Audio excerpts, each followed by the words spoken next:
Olá, tudo bem? Sou o professor Isoldo da Rede Municipal de Caruaru. Iremos hoje dar início a mais uma aula. O tema é relevo litosfera. Vejamos aqui. Relembrando das aulas anteriores, nós já estudamos esfera do sistema da Terra, formação rochosas, tipos de intemperismos, solo e sua formação. Vimos que tudo isso se transforma, ou seja, é dinâmico. Agora é chegada a hora de analisarmos as formas variadas da litosfera, ou seja, o relevo. A parte da litosfera representa toda a crosta terrestre e suas formações de unidades de relevos, depressões, planaltos e planícies. Vamos analisar cada uma dessas partes. Vejamos aqui, temos a esfera do planeta Terra e a sua formação. Relembrando que a litosfera é uma porção sólida, é a parte rochosa, a parte das terras emersas, que tem uma espessura aproximadamente de 65 mil metros de profundidade ou 60 quilômetros de profundidade. Essa é a parte da camada rochosa da Terra, que corresponde parte da superfície do globo terrestre, onde se encontram rochas minerais e que se formam todos os continentes, ilhas e o assoalho dos mares e oceanos. Lembrando que na parte da litosfera, o planeta Terra é formado por camadas. A primeira camada mais fina é a litosfera, com apenas 65 mil metros de profundidade. A segunda é a astenosfera, uma camada meio pastosa de lava vulcânico, onde ela é uma camada intermediária entre a parte mais dura, rochosa, com o manto exterior. Esse manto exterior é composto por lava vulcânica e a temperatura varia entre 800 a 1.200 graus centígrados positivos, ou seja, 1.200 graus Celsius. Após o manto exterior também tem um manto interior, que releva aí aproximadamente 2.900 quilômetros de profundidade. Subsequente também abaixo da litosfera, manto exterior, manto interior e subsequente o núcleo exterior, por volta de 4.000 quilômetros de profundidade. E a última parte, onde está o NAIF, níquel e ferro, no centro do planeta Terra, está o núcleo interior da Terra, com aproximadamente 6.900 quilômetros de profundidade.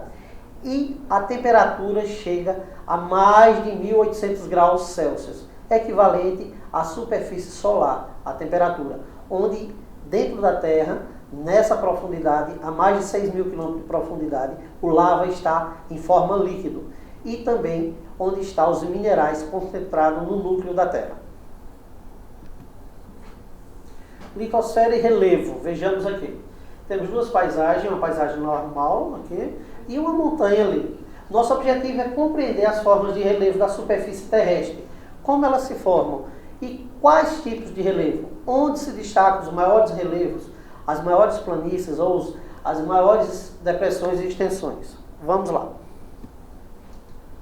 Mas o que é relevo? Vejamos aqui uma imagem, está aqui, essa imagem de um vale e uma grande montanha rochosa.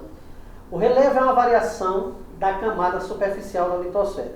É o local onde as transformações geológicas se apresentam de forma mais nítida, servindo como habitação dos seres humanos e de grandes partes dos animais terrestres.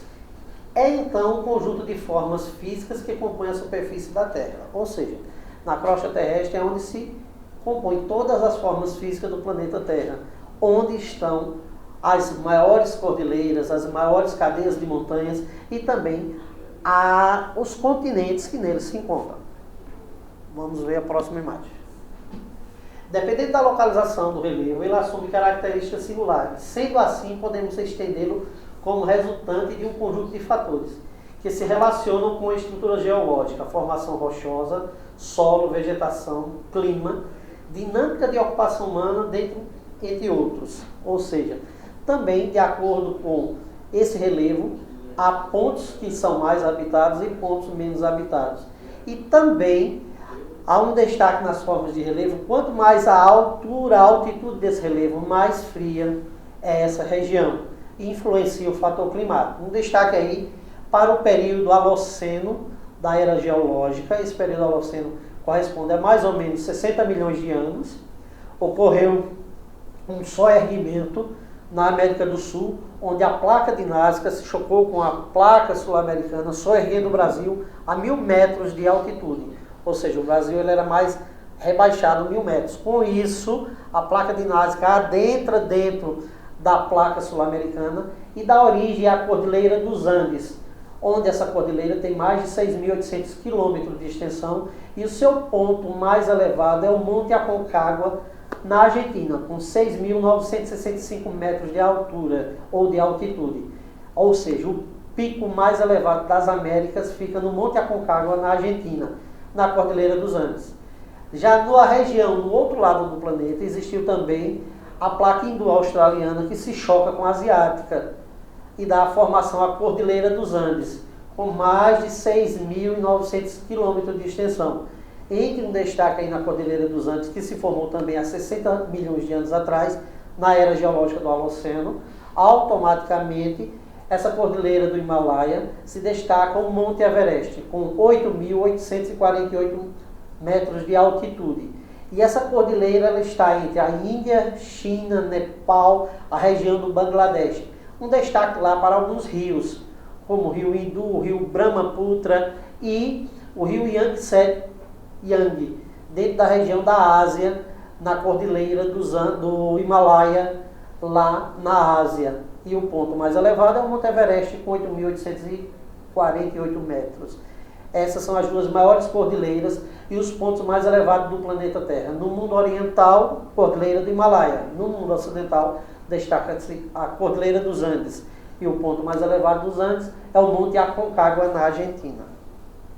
Fatores que originam e transformam o relevo. São agentes internos, são chamados de modeladores, que costumam ser subdivididos em 3 grupos.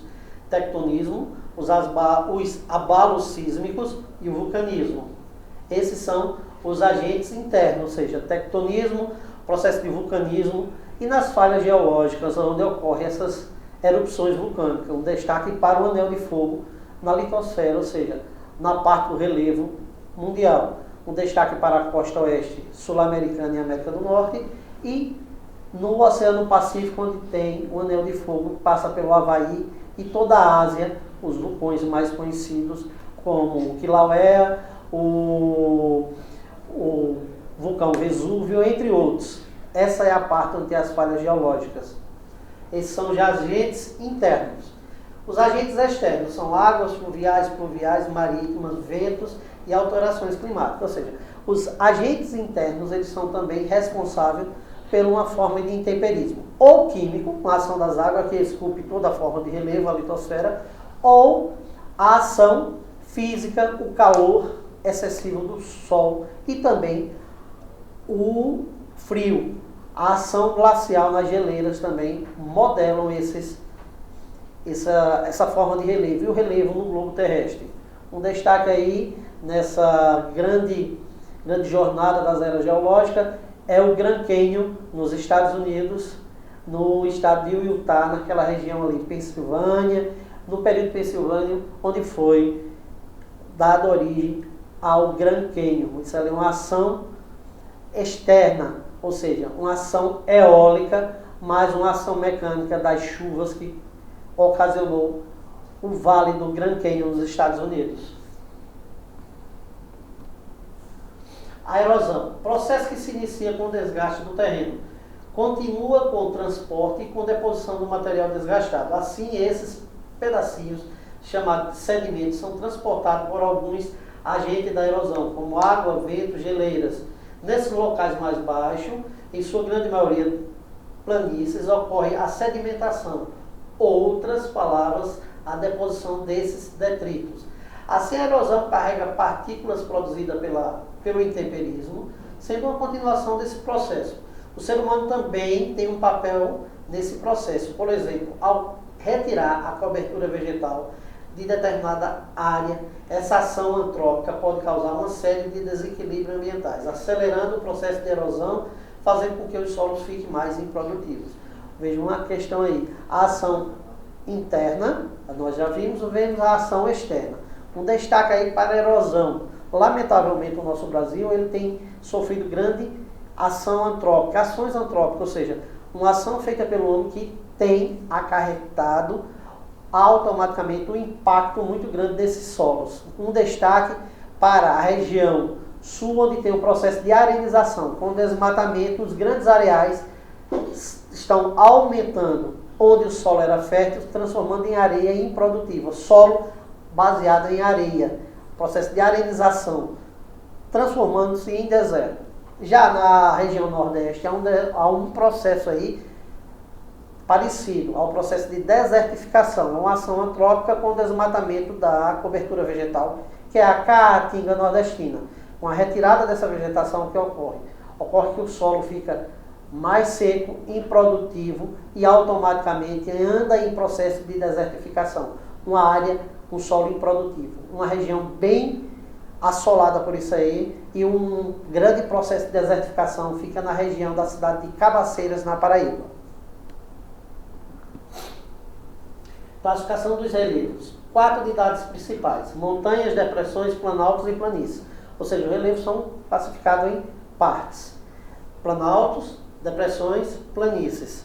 Uma coisa interessante no Brasil: o Brasil ele foi automaticamente classificado por 3 grandes geógrafos: Haroldo Azevedo, Aziz Abissab em 1960 e em 1975 até 1985, com o projeto Radan Brasil, sob a orientação do geógrafo Jurandir Rossi, o relevo brasileiro, toda a estrutura geológica brasileira foi dividida em 28 unidades de relevo, ou seja, foi dividido em 11 planaltos, 11 planícies e 6 grandes depressões. Então o Brasil é formado hoje, a estrutura definitiva, em 28 unidades de relevo dentro da estrutura do relevo brasileiro. 11 planaltos, 11 planícies e 6 depressões. Novo conceito. A distância vertical entre determinado local e o nível do mar, ou seja, quantos metros esse local está acima ou abaixo do nível do mar. Ou seja, existe um nivelamento. Também nos livros de geografia destaca-se aí a altimetria, uma coisa interessante.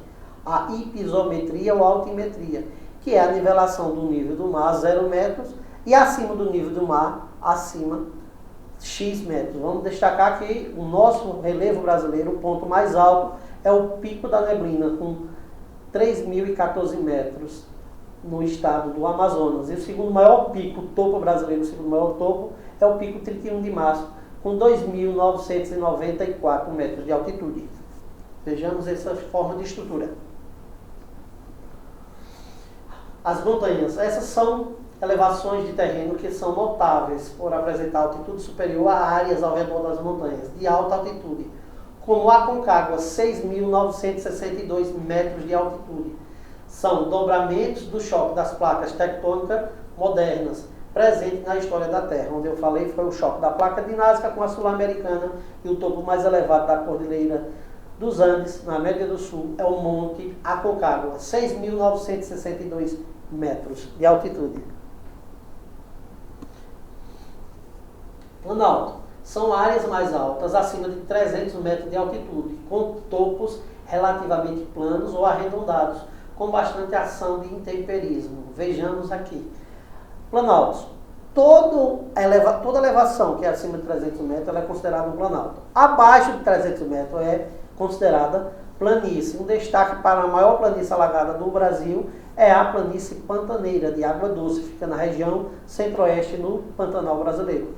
Já os planaltos, um destaque para o nosso município, em Caruaru, destaca-se o Planalto da Borborema, e o topo dele está na cidade de São José do Egito, na Serra do Papagaio, com 1.195 metros de altitude no estado de Pernambuco. Ou seja, o Planalto da Borborema é o planalto que compreende o agreste sertão nordestino. Nós estamos no centro do Planalto da Borborema. E o ponto mais elevado em Pernambuco, do Planalto da Borborema, fica lá no município de São José do Egito, com 1.195 metros de altitude.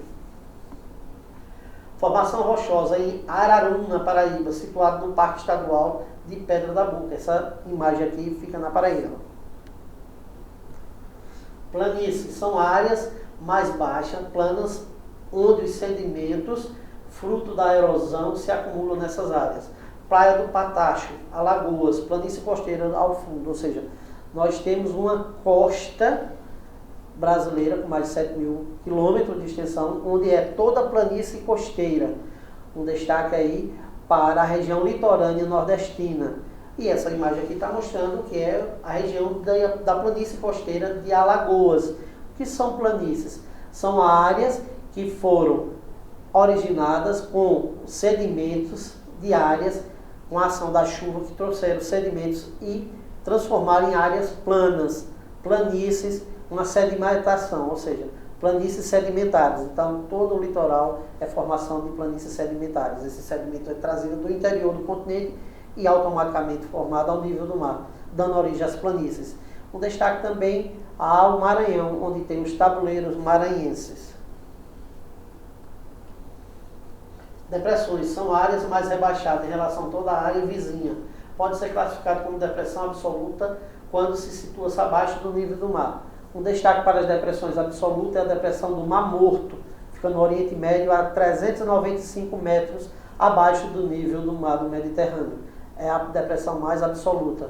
E as depressões brasileiras destacam 6 depressões existentes no Brasil.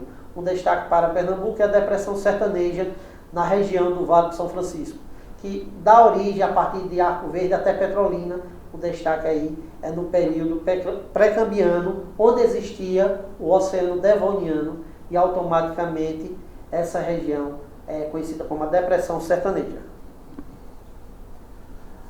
Formas de montanhas: planícies, mais ao nível do mar, planalto, intermediário, depressão absoluta, a imagem aqui no destaque mais aprofundado, montanhas, onde se encontram as cordilheiras, e depressão relativa é aquela que está intermediária entre a depressão absoluta e ao nível do mar, planície. É nóis. Caruaru tem um relevo predominante, movimentado, tendo a presença de 554 metros de altitude, acima do nível do mar. Está localizado no Planalto da Borborema, Planalto da Borborema, sendo que seu ponto culminante é o Morro Bom Jesus, localizado a 630 metros. O nosso relevo natural, no centro da cidade de Caruaru, 554 metros. E o topo mais elevado é o Monte Bom Jesus, onde há um destaque aí para a altimetria de 630 metros. Perfil do relevo pernambucano. Nós temos uma figura aqui, o ponto A e o ponto B. Vemos aqui a escala, planícies e tabuleiros litorâneos, como eu já tinha falado, Planalto da Borborema, onde Caruaru está inserido no agreste central, depressão sertaneja a partir da cidade de Arco Verde, e depois a escarpa da Ibiapaba, na Chapada do Araripe, no estado do Ceará, e os planaltos de chapadas do rio Parnaíba, ou seja, a bacia do Parnaíba também tem uma chapada, a Chapada da Parnaíba. Bom, gente, nós vimos hoje falando sobre a litosfera e o relevo da litosfera, como ela é composto, como ela é formada. Bons estudos, continue e até a próxima.